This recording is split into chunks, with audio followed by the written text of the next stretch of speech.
today it's reported that new Pershings are being deployed in West Germany. The Pershing is intended to be a major new element in the defense of Western Europe. The question is, how well does it work? ABC's Peter Lance has been investigating.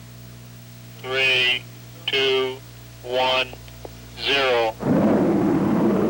The Army calls it one of the most advanced missile systems ever fielded.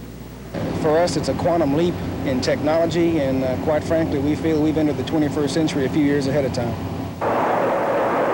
The Army says that the Pershing II can fly up to 1,000 miles in under 10 minutes and drop a nuclear warhead on a target with surgical precision. Last November, 9 of the Pershing IIs arrived in Germany, and today they sit on launchers like this one, ready to be armed with nuclear warheads and pointed at the Soviet Union. The Army would not have deployed it if they didn't feel that the test program and the development had been adequate. And I'll be really honest with you, this Pershing II is the most reliable system that I've ever seen. But after a 5-month investigation, ABC News has uncovered evidence that raises serious questions about the accuracy and reliability of the Pershing II. At first, the Army intended to do 28 tests of the Pershing II, with deployment of the missile in Germany in December 1984. Then NATO asked that the missile be deployed a year earlier in December 1983. So to meet the deadline, the Army cut back the number of tests from 28 to 18 and began producing the missile 16 months ahead of schedule. We were going to deploy that Pershing II before the end of 1983. And come hell or high water, come test results or not, we were going to deploy that missile. The decision to compress down and be able to get the data that we wanted in 18 tests was not in any way affected by a pressure from anyone other than from us looking for efficiency in testing. Pressure or not, even the Army admits that 4 of the 18 tests were failures. On the first test, the missile exploded 14 seconds after launch. Tests 13 and 15 were also failures. And on the 16th test, the missile had to be destroyed. We consider 14 of the 18 to have been successes. But the Army's own summary of test results obtained by ABC News shows that 5 of the tests that the Army calls successful had problems. Example, test number 2. We needed a good test, and we've just had a very good test. We're very, very happy. Later, the Army admitted that the missile's terminal guidance system had failed.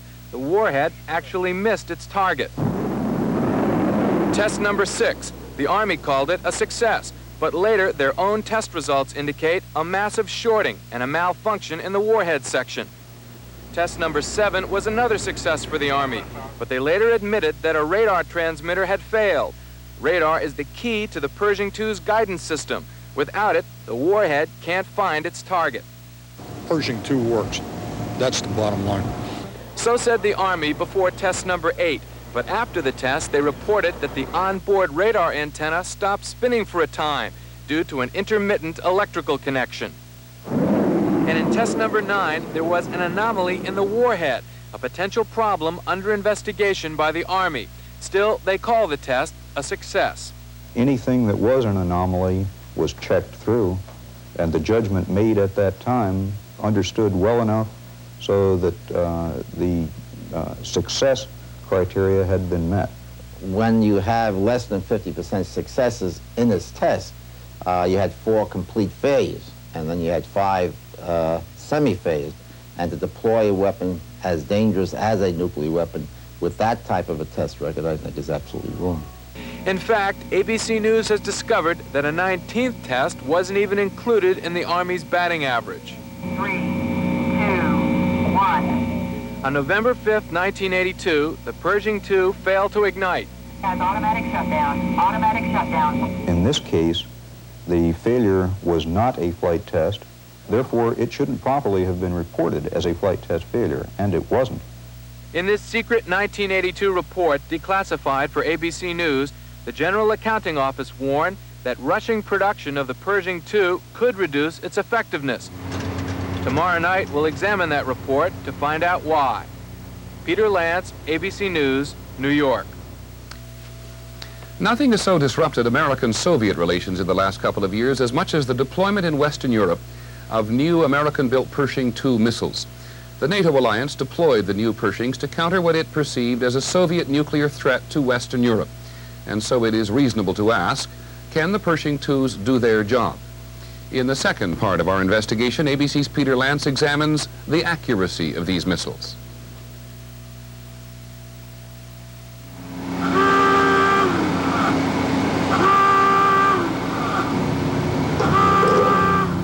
We have a good window. Initiate launch round one. Launch initiated on round 1. It was only a demonstration at Fort Sill, Oklahoma, but the Army is training soldiers on the Pershing II as if someday they may have to use it. The question is, just how well will it work? We would not have deployed in Europe or anywhere else a missile in which we did not have great confidence. The Pershing II is the first land-based missile designed to hit the Soviet Union from Germany with pinpoint accuracy. We have a vehicle that is capable of surgically striking a target with minimal damage to outside the target area. The accuracy is possible, says the Army, because of a sophisticated radar correlator guidance system contained in the missile's nose cone.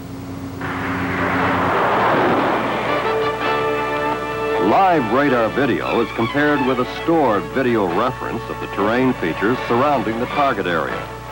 Position errors are transmitted to the inertial guidance system that steers the missile to the target with pinpoint accuracy.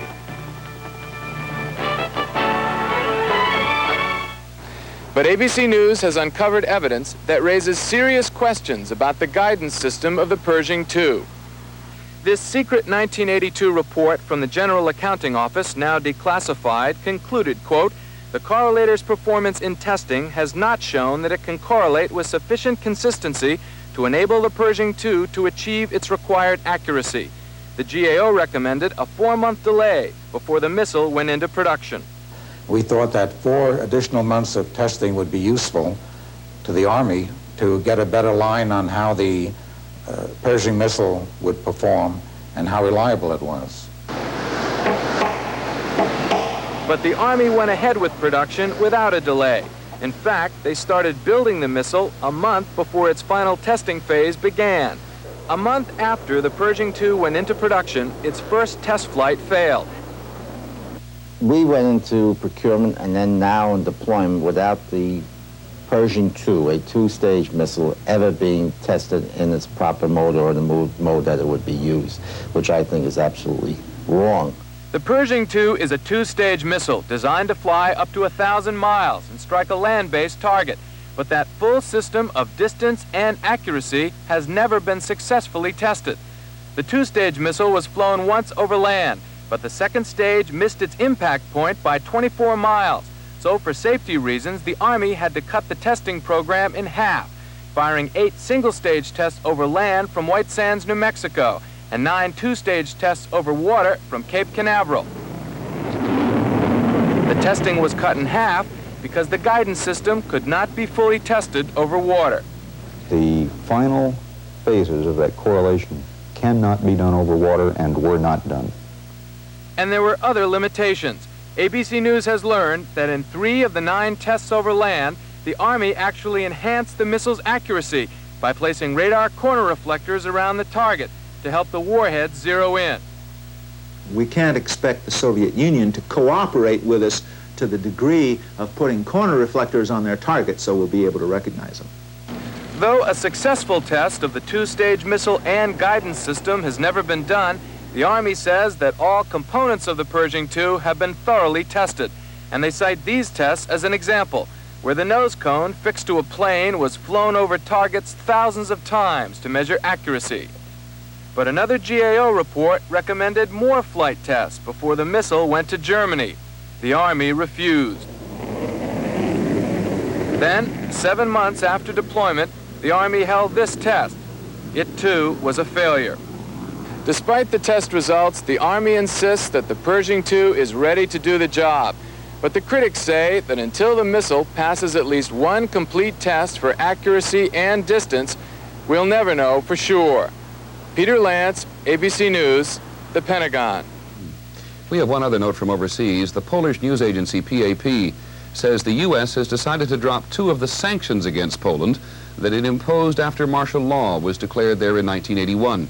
Washington will reportedly lift a ban on scientific and cultural exchanges and restore U.S. landing rights to the Polish state airline LOT.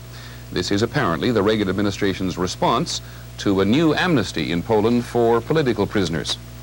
In just a moment, the latest figures on America.